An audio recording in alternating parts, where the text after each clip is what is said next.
Olá pessoal, um prazer muito grande estar com vocês nesta nossa trajetória de informação científica. E hoje eu queria trazer para você algo diferente do que a gente tem falado, porque esse assunto é tão importante, extremamente relevante, que vamos falar sobre drogas reposicionadas para doenças que muitas vezes você, como paciente, recebe a notícia de que não tem tratamento. Será mesmo? Então vamos dar uma passada aqui numa das entrevistas mais fascinantes de um cara acima da média, de tão bacana e que sofreu na própria pele, ele com o diagnóstico de uma doença difícil e também havia perdido sua mãe com glioblastoma multiforme. Ele tinha 18 anos, quando ele entrava para a faculdade de medicina em Georgetown, em Washington. E nesses desafios da vida, ele hoje capitania um dos maiores laboratórios, talvez o único laboratório do mundo, que é na Penn University, que é uma universidade extremamente respeitada dos Estados Unidos, e onde ele trabalha isso. 4.000 drogas, 4.000 doenças, tentando achar, renascer, reviver drogas que foram esquecidas porque eram baratas, ficaram para trás. Quando quebrou a patente, quitou aí começa os genéricos, as pessoas acabam deixando de lado. Então, vamos falar rapidamente sobre isso, de um vídeo que eu tenho certeza será inesquecível para todos vocês. Vem comigo. Usando drogas existentes de novas maneiras para tratar e curar doenças do corpo e do cérebro. Dr. David Fenimore é um grande médico americano, trabalha na Universidade na Penn, na Filadélfia, e hoje vai apresentar todo a sua expertise daí, falando para nós sobre drogas reposicionadas para as mais diversas doenças do corpo e do cérebro. Então, a nova era da autodefesa em saúde, né? Desde 2020, observamos uma transformação fundamental na forma como as pessoas encaram a saúde. Então, aquelas que se consideravam saudáveis estão cada vez mais preocupadas e atentos, tomando um papel mais ativo em suas decisões médicas. Isso é importante, não terceiriza sua saúde. As pessoas perceberam que precisam se tornar defensoras ativas de sua própria saúde. Isso significa não apenas adotar comportamentos saudáveis, mas também aprender a explorar e interpretar informações médicas de uma forma eficaz. A questão é em quem confiar. Então a realidade é clara, não podemos mais ser participantes passivos quando se trata de nossa saúde. Os médicos são profissionais essenciais, mas também são humanos. Compreender essa dinâmica nos empodera para fazer melhores perguntas e tomar decisões mais informadas sobre nosso bem-estar. Então, o tesouro escondido, medicamentos que já temos. A realidade dos medicamentos aprovados. Existem aproximadamente 4.000 medicamentos aprovados pelo FDA para cerca de 4.000 doenças. No entanto, estudos laboratoriais e ensaios clínicos revelam algo surpreendente. Muitos desses medicamentos podem ser úteis para muitas mais condições do que aquelas as quais eles foram originalmente aprovados. Vocês veem isso depois de 2020 de uma forma exuberante, né, com as drogas tipo vermectina, mebendazol, etc. O problema, nosso sistema não está estruturado para descobrir e promover novos usos para medicamentos antigos. Uma vez que o medicamento se torna genérico, não há incentivo financeiro para explorar suas aplicações adicionais. Isso é grave. Sua responsabilidade como paciente é, se você for diagnosticado com uma doença, tome iniciativa. Procure organizações de defesa de pacientes relacionados à sua condição. Conecte-se com especialistas principais em sua área. Faça perguntas mesmo quando receber recomendações. Pergunte se há tratamentos alternativos sendo usados em outras partes do mundo. Vamos começar pela aspirina, muito além da dor de cabeça. O original era analgésico para dores comuns e febre. Descoberta cardíaca, prevenção de ataque cardíaco através de efeitos antiplaquetários. Aplicação em câncer, reduz risco de recorrência de câncer de cólon, especialmente em pacientes com mutação na via mTOR. A aspirina é um exemplo perfeito de como um medicamento amplamente disponível e acessível pode ter múltiplas aplicações que salvam vidas. Então, apesar de todas as evidências de sua eficácia na redução de recorrência de câncer de colo, nem todos os pacientes com esta condição estão aproveitando esse benefício potencial. Por que isso importa? Porque medicamentos baratos e amplamente disponíveis, como a aspirina, podem ter aplicações revolucionárias que não são totalmente exploradas porque não há interesse no sistema para promovê-las. Viagra. O Viagra, a jornada inesperada de uma molécula. Desenvolvimento inicial, originalmente desenvolvido para doença cardíaca, ele é um vasodilatador. 2. Descoberta do efeito colateral, efeito inesperável na disfunção erétil, se torna o uso principal. E terceiro, o uso revolucionário, aprovado para doença pulmonar pediátrica rara, salvando vidas de crianças. Então, este é o caso que ilustra perfeito como efeitos colaterais de um medicamento podem ser tão ou mais importantes que seu propósito original. Crianças que estavam morrendo por falta de fluxo sanguíneo adequado para os pulmões agora podem viver vidas plenas graças a esse medicamento. É o Cialis. A história teve um final feliz porque foi descoberto no início da vida da patente. Quantas outras descobertas semelhantes nunca acontecem porque os medicamentos já são genéricos e que não há incentivo para explorar novos usos. O efeito colateral de uma droga pode ser ruim ou pode ser bom. A média das pequenas moléculas de medicamento aprovadas para uma condição pode se ligar a entre 20 a 30 proteínas diferentes do nosso corpo. Lidocaína, o anestésico que pode combater o câncer. Então, a lidocaína é conhecida mundialmente como anestésico local, usado em consultórios dentários e cirurgias para adormecer, anestesiar tecidos. Mas um grande estudo realizado na Índia, com 1.600 pacientes, revelou algo extraordinário.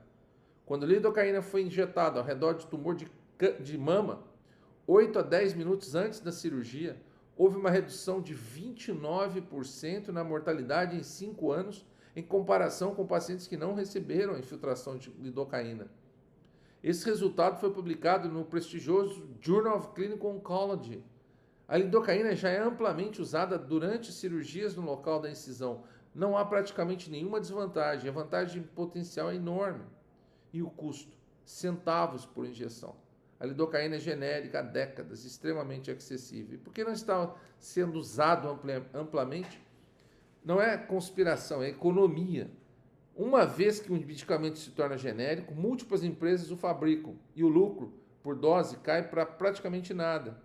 Nenhuma entidade tem incentivo financeiro para promover novos usos, criar materiais educativos ou pressionar para a sua inclusão nas diretrizes de tratamento.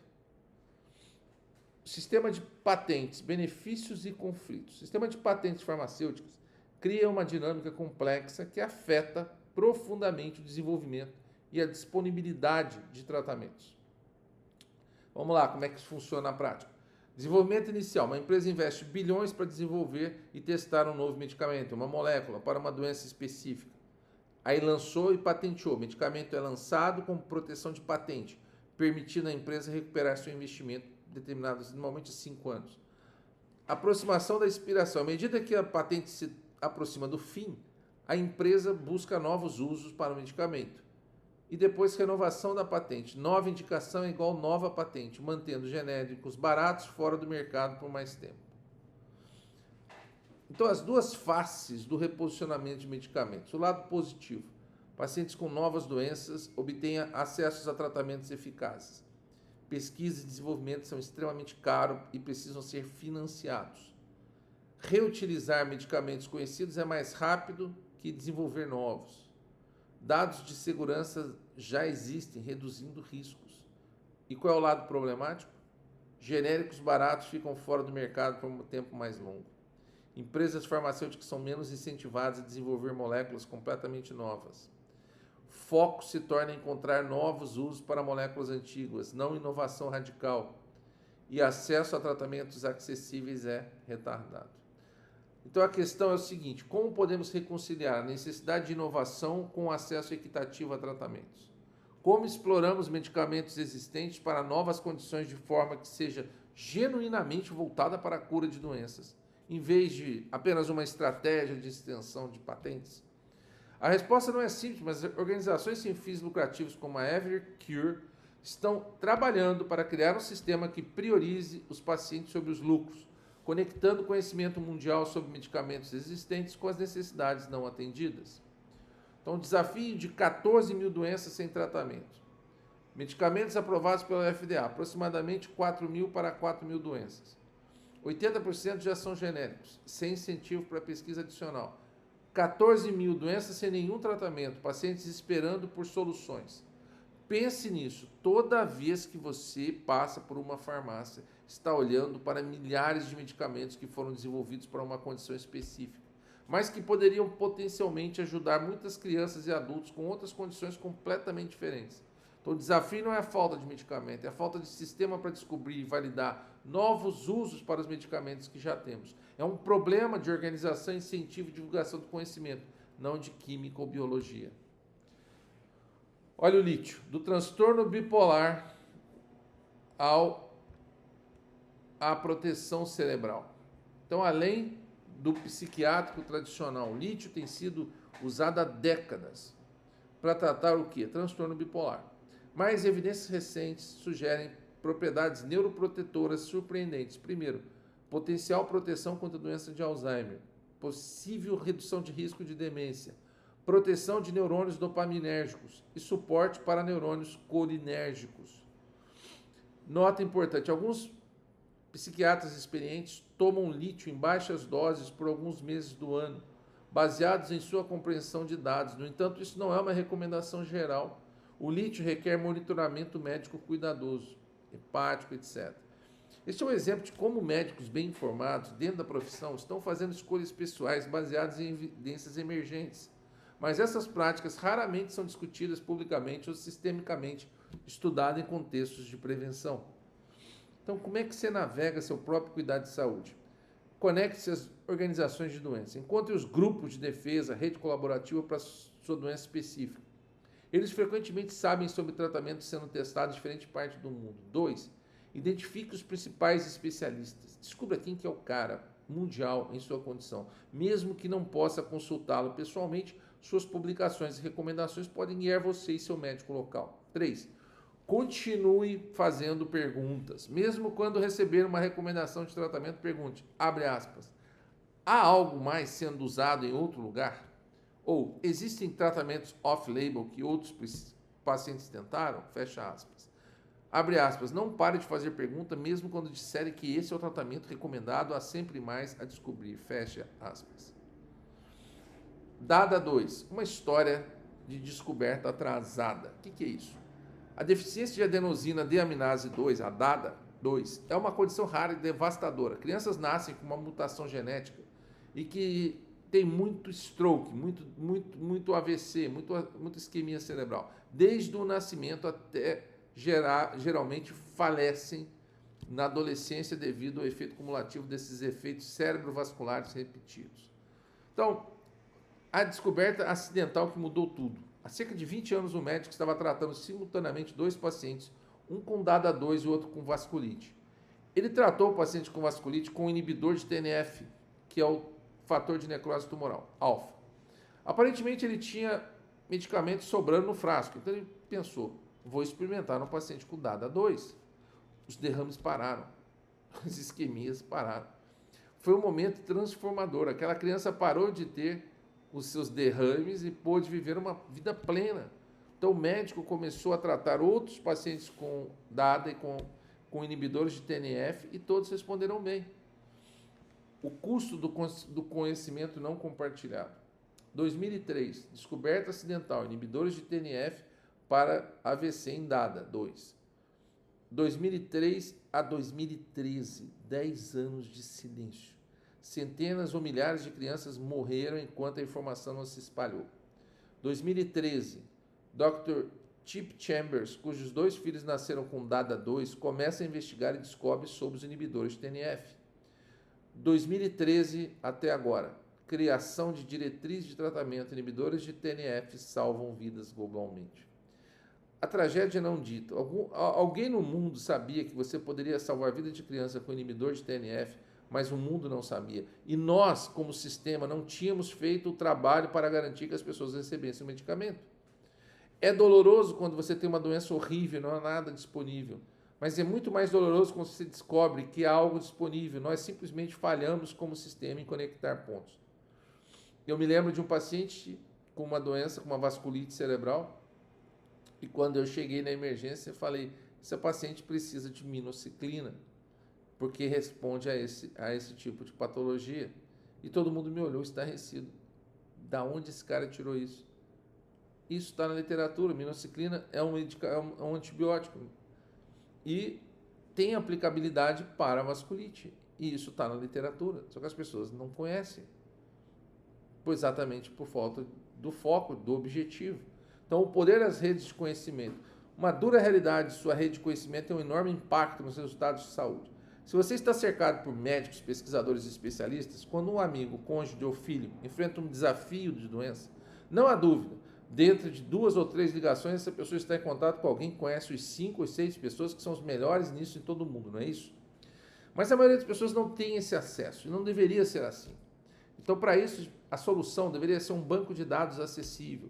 Então, precisamos de sistema onde qualquer pessoa possa inserir sintomas histórico familiar, receber informações sobre medicamentos prescritos e sem receita para seus sintomas, entender efeitos colaterais e interações, descobrir medicamentos aprovados para outras condições que compartilham vias biológicas e ser conectado com especialistas e grupos de apoio relevantes.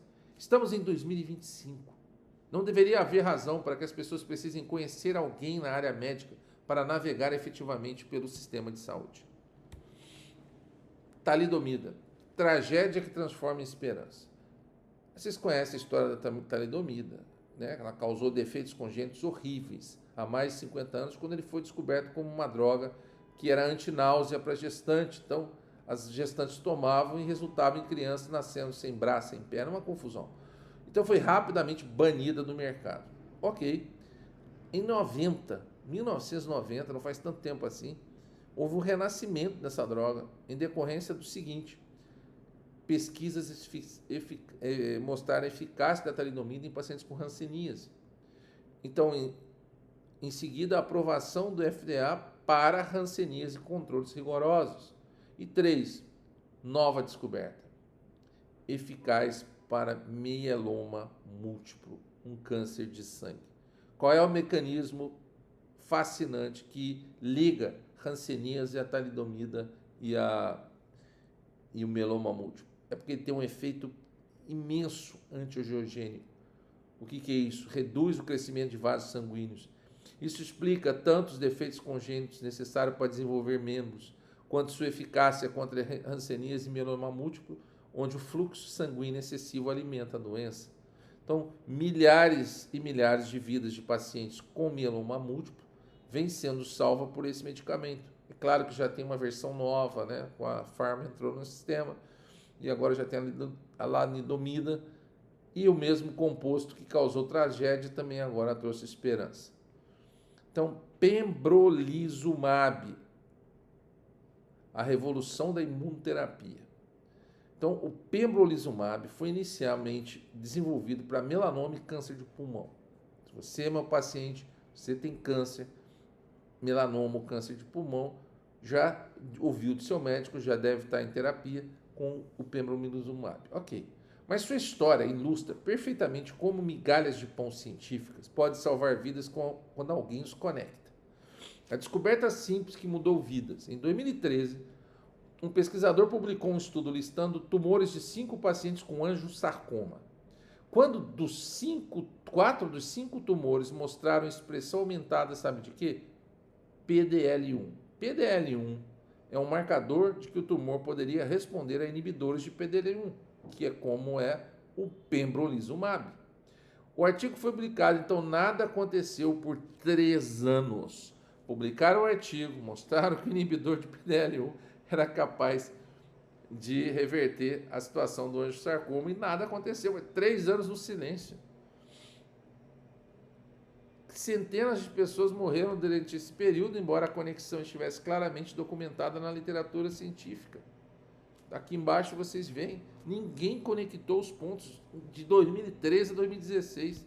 Em 2016, finalmente foi testado em pacientes, 18% responderam positivamente e hoje mudou a prática clínica. 20% dos pacientes vivem além de 1 ano com angiosarcoma, que era um tumor devastador. E para isso, um caso especial é do Michael, uma história de esperança realizada. Michael foi diagnosticado com angiosarcoma, né, fatal dentro de 1 ano, e foi informado, é isso, não há mais nada.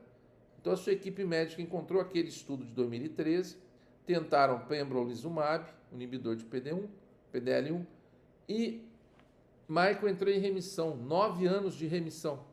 No mês passado, ele acompanhou a sua filha pelo corredor no dia do casamento em Nashville, no Tennessee. 9 anos depois de ser informado que tinha menos de 1 ano de vida.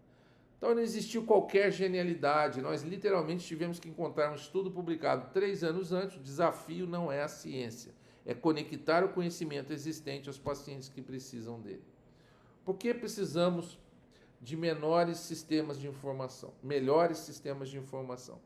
Porque o PubMed e outras fontes de conhecimento são ótimos para empilhar coisa, né? Você pesquisa, palavra-chave e tal, e você pode encontrar os artigos relacionados, mas há problemas fundamentais. Número 1, organização. Ninguém realmente organizou o enorme banco de dados de informações de forma acionável para pacientes. 2, contexto pessoal. Não há como inserir seu histórico familiar, sintomas, perfil de saúde para obter recomendações personalizadas. E 3, triagem de recursos. Difícil saber qual é o grupo de defesa de doença que é o melhor ou mais confiável. Então, a visão deveria ser um sistema integrado. Deveria existir um banco de dados onde você pudesse inserir informações como idade dos avós, quando faleceram, do que faleceram, história de saúde dos pais, seus sintomas, etc. Exatamente as perguntas que o médico faria na sua primeira consulta. Com a inteligência artificial moderna treinada em toda a literatura do PubMed, esse sistema poderia apontar para direções acionáveis, incluindo qual grupo de doença que deveria procurar, quais especialistas consultar e quais medicamentos existentes podem ser relevantes. Então, o papel da inteligência artificial em saúde. Há tanta aleatoriedade em saúde em nosso sistema de pesquisa biomédica. Um paciente recebe um medicamento e vive para acompanhar a filha até o altar. Outros não recebem o medicamento e não sobrevivem. E isso não deveria ser aleatório, deveria ser padrão. Então, a inteligência artificial como ferramenta de descoberta. Já existe trabalho sendo feito nesta direção. Empresas como a OpenEvidence estão tentando criar um GPT para a saúde, embora ainda não permita inserir informações pessoais e familiares completas. Então, o papel dessas organizações tipo EveryCure é encontrar o maior número possível dessas conexões, medicamento, doença, e prová-las em laboratório e ensaios clínicos. Assim, quando você pode pesquisar sua doença e situação, o medicamento que funcionou aparecerá logo no topo, não apenas como uma conexão do PubMed, mas como uma conexão validada com evidências laboratoriais e clínicas. Porque o objetivo final é um sistema onde nenhum paciente sofra desnecessariamente porque o conhecimento existe, mas não foi conectado a eles. Creatina versus aspirina, o paradoxo da conversa pública. O que estamos discutindo? O que deveríamos discutir? Creatina.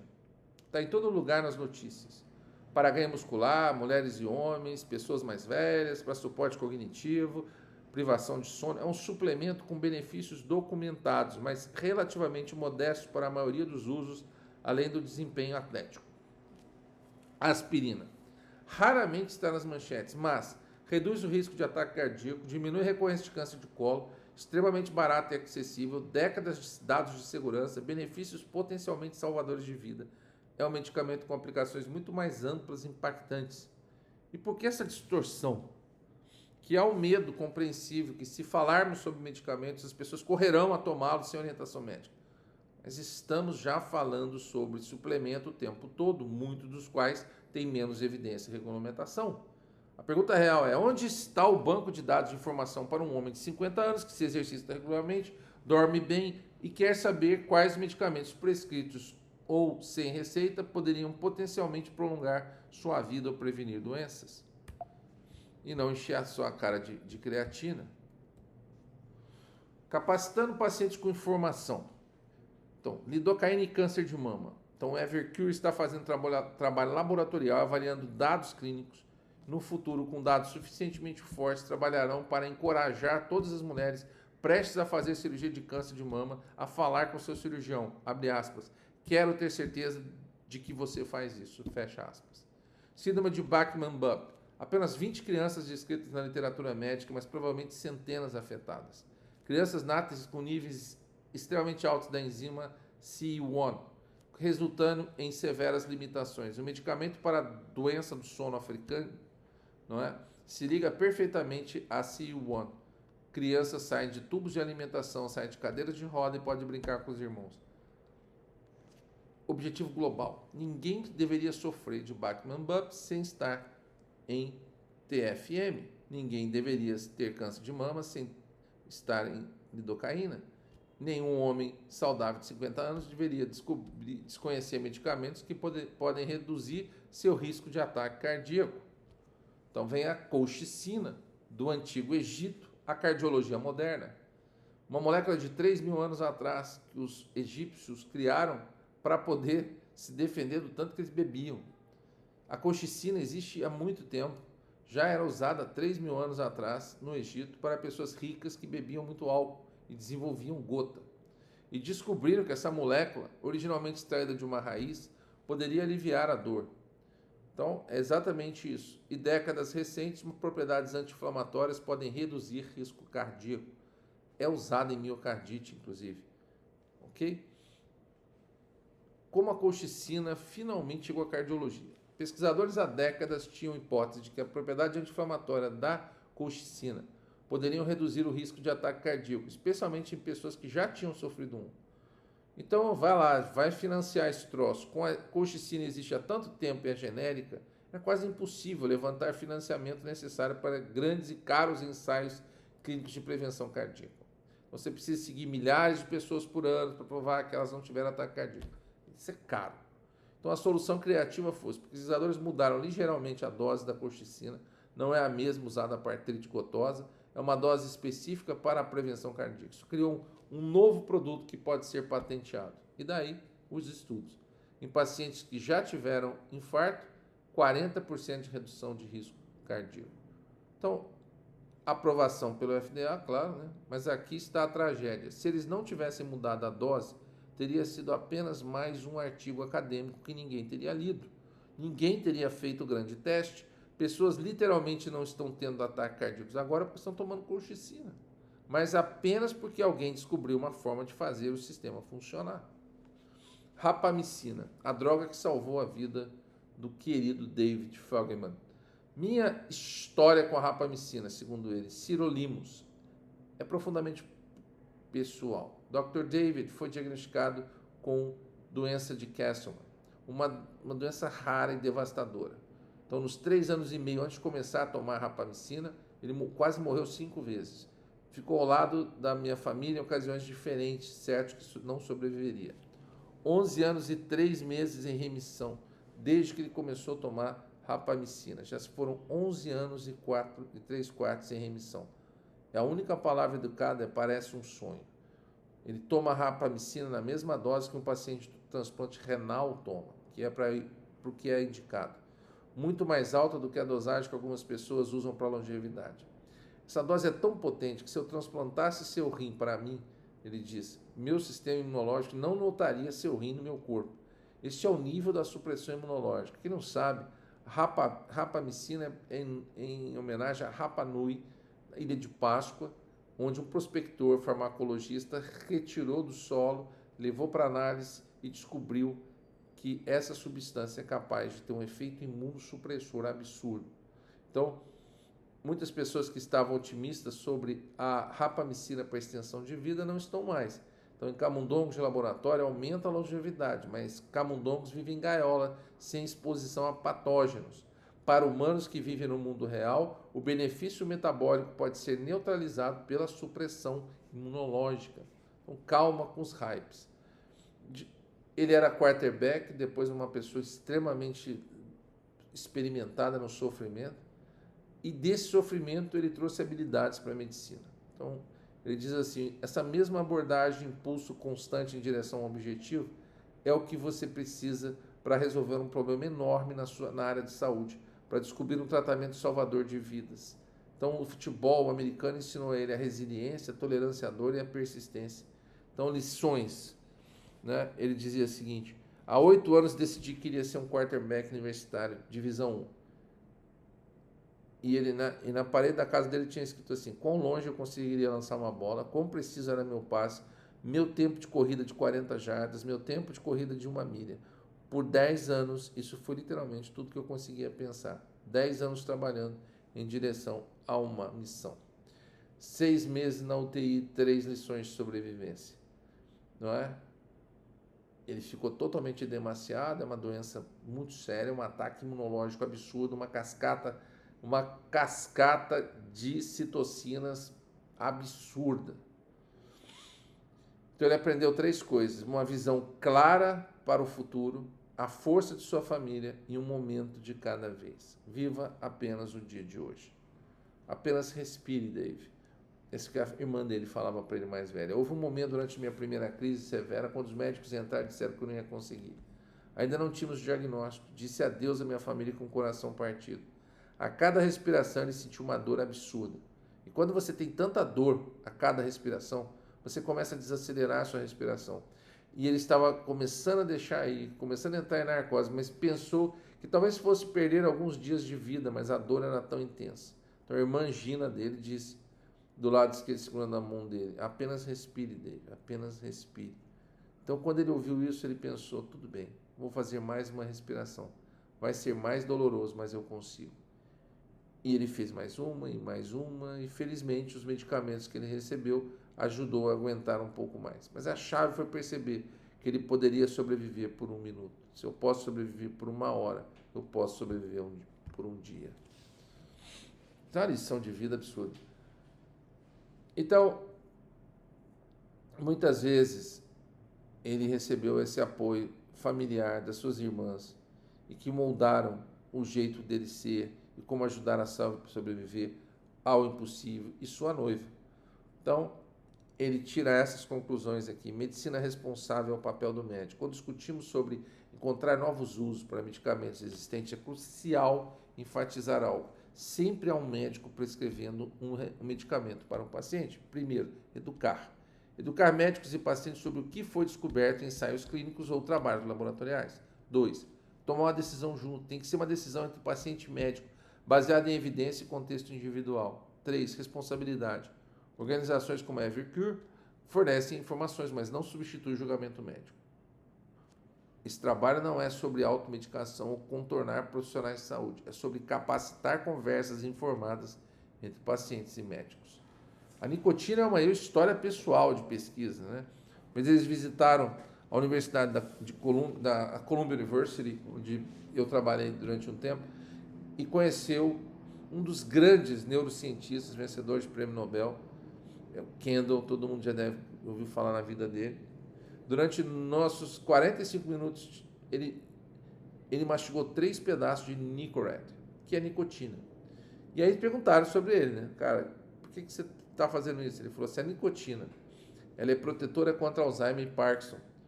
Fumar vai te matar, mas a nicotina não é em si cancerígena.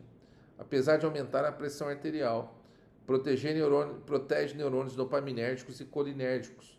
Ele falou assim, eu costumava fumar, mas agora eu uso Nicorette, sou muito mais ágil. Ele estava no final dos anos 60, né?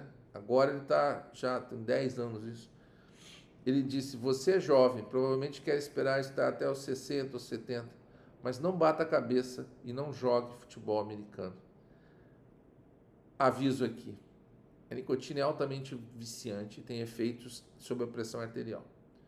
Essa história não é uma recomendação médica, mas ilustra como profissionais bem informados fazem escolhas pessoais baseadas em evidências emergentes.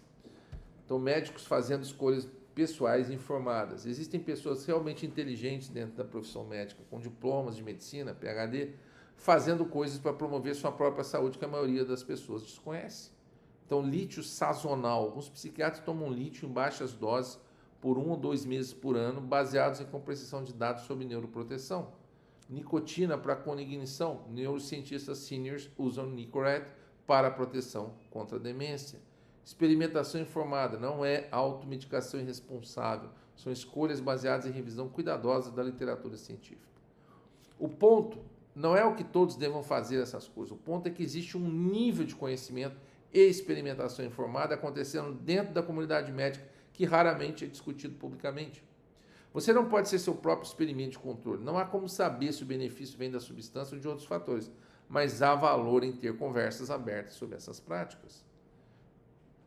O GLP-1 hoje, que vem ilustrando aí com o Ozempic, Gov, Mounjaro, essas coisas, tem hoje estudos sobre Alzheimer, Parkinson, ainda tem um mecanismo incerto de propriedades anti-inflamatórias e redução de risco que é muito discutido com câncer de mama, porque muitas vezes é pela própria desinflamação que isso pode acontecer. Mas é uma área emergente que não deixamos de situar.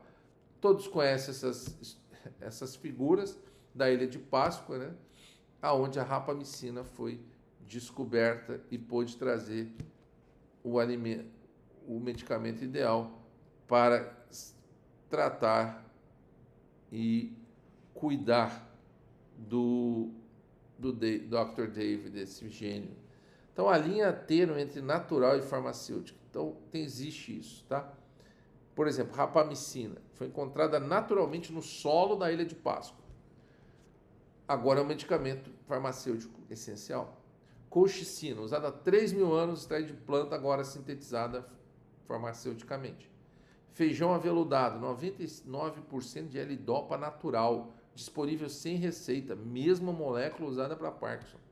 4. Folha de coca. Não é a droga refinada, essas coisas todas. Mas ela tem alcaloide e sempre foi um grande anestésico. A gente sabe disso nos livros antigos de farmacologia. Então, muitos medicamentos sintéticos horríveis que você pensaria que quer evitar são, na verdade, derivados de plantas. E muitos suplementos naturais contêm moléculas farmacologicamente ativas potentes. A distinção importante não é natural versus sintético, é seguro versus seguro, eficaz versus ineficaz, regulado versus não regulado. Então, o circuito da esperança, neurociência da resiliência. Ao longo dos meus desafios de saúde, para encontrar tratamento, segundo David, descobriu um circuito poderoso. E o que há neurociência por trás disso? Esperança, ação, impacto, mais esperança. Então, esse é um ciclo que deveria rodar no coração de todos os que são resilientes. Aonde é o centro disso? O centro disso, segundo Parviz de Stanford, é a sede da tenacidade. Isso fica dentro do cérebro, numa região chamada córtex cingulado médio anterior. Então, aqui está esse centro, que quando você estimula, né, o cérebro com um eletrodo nessa região, os pacientes em tempo real relatam sensação de desafio vindo em sua direção. É como entrar numa tempestade e um desejo de se inclinar para esse desafio. Então, se você move o eletrodo milímetros para o lado, para frente e para trás, muda completamente isso.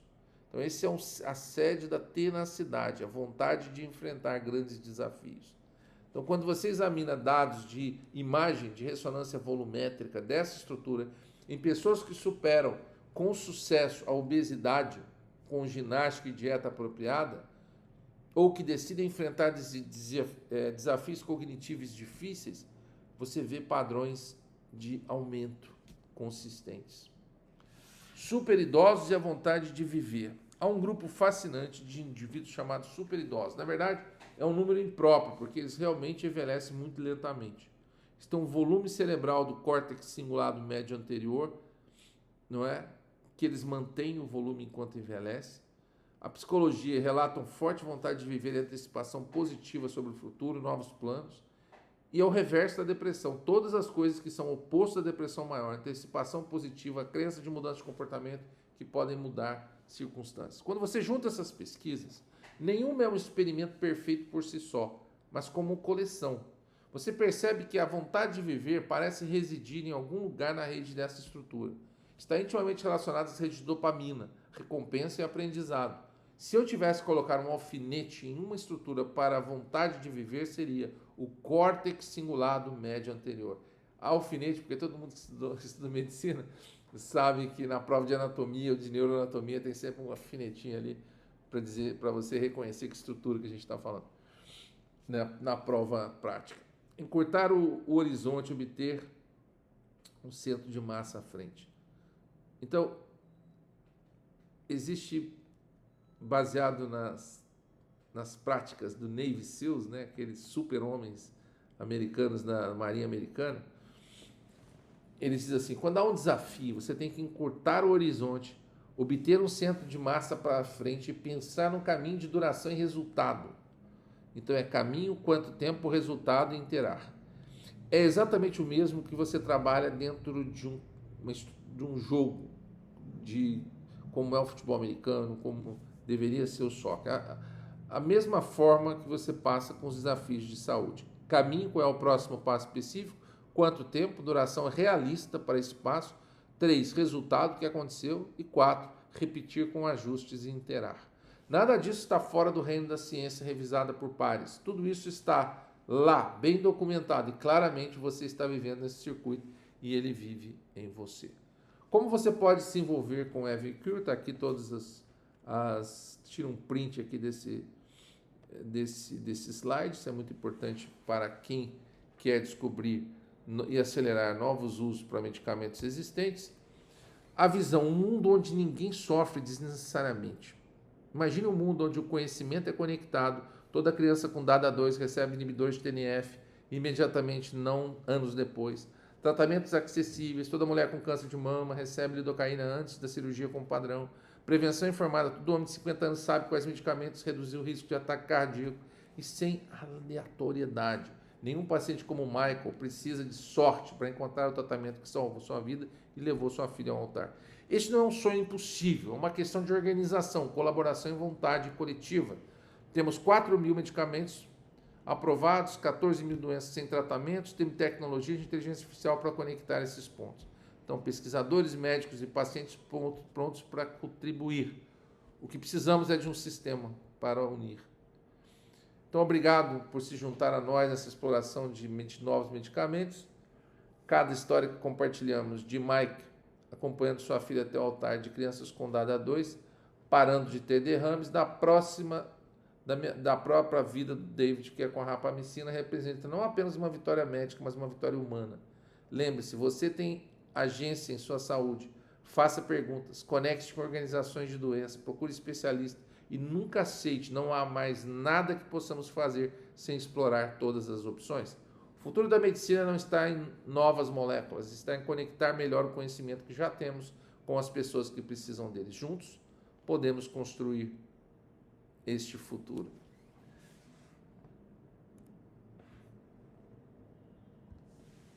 Se você gostou desse vídeo, compartilhe.